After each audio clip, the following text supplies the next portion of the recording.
Pernah nggak sih kepikiran kenapa bisnis bisa tahu untung atau rugi? Jawabannya satu, akuntansi. Yep, akuntansi itu sering banget disebut bahasa bisnis. Karena lewat akuntansi, semua aktivitas ekonomi perusahaan diterjemahin jadi angka yang bisa dibaca, dianalisis, dan dipakai buat ambil keputusan.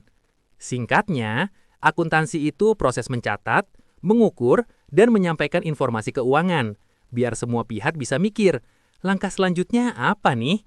Sekarang kita bahas fungsi akuntansi. Dan ini penting banget, karena yang pakai bukan cuma bos doang. Dari sisi internal perusahaan, buat manajemen, akuntansi jadi bahan utama buat ambil keputusan. Mau ekspansi, nambah cabang, atau rem dulu? Jawabannya ada di laporan keuangan.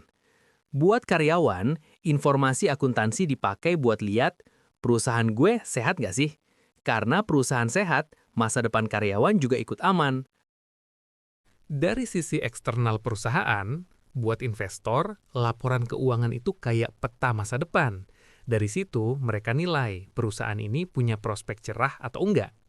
Buat kreditur dan supplier, akuntansi dipakai buat ngukur resiko. Perusahaannya sanggup bayar utang nggak? Aman buat kerjasama atau enggak? Dan buat pemerintah, akuntansi jelas penting banget buat urusan pajak dan kepatuhan hukum. Sekarang, masuk ke bagian yang nggak kalah keren. Bidang-bidang spesialisasi akuntansi. Pertama, akuntansi keuangan. Ini fokus ke pencatatan transaksi dan penyusunan laporan keuangan, kayak laporan laba rugi, neraca, dan arus kas. Kedua, auditing. Ini tugasnya ngecek. Laporannya udah wajar belum? Buktinya valid nggak? Auditor kerja independen buat memastikan laporan keuangan bisa dipercaya.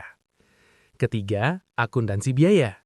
Bidang ini fokus ke pengendalian dan analisis biaya, biar perusahaan tahu uang keluar buat apa dan bisa dihemat di mana. Keempat, akuntansi manajemen. Ini lebih ke internal banget. Dipakai manajemen buat perencanaan, pengendalian, dan pengambilan keputusan strategis. Kelima, akuntansi perpajakan. Fokusnya ke laporan keuangan sesuai aturan pajak dan strategi biar pajak tetap efisien tapi tetap legal. Keenam, sistem akuntansi.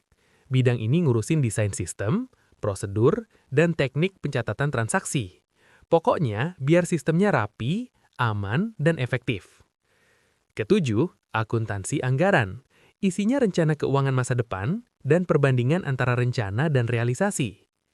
Kedelapan, akuntansi sektor publik. Dipakai di lembaga publik seperti pemerintah, BUMN, dan organisasi sosial. Selanjutnya, kita akan belajar prinsip dasar yang digunakan dalam akuntansi.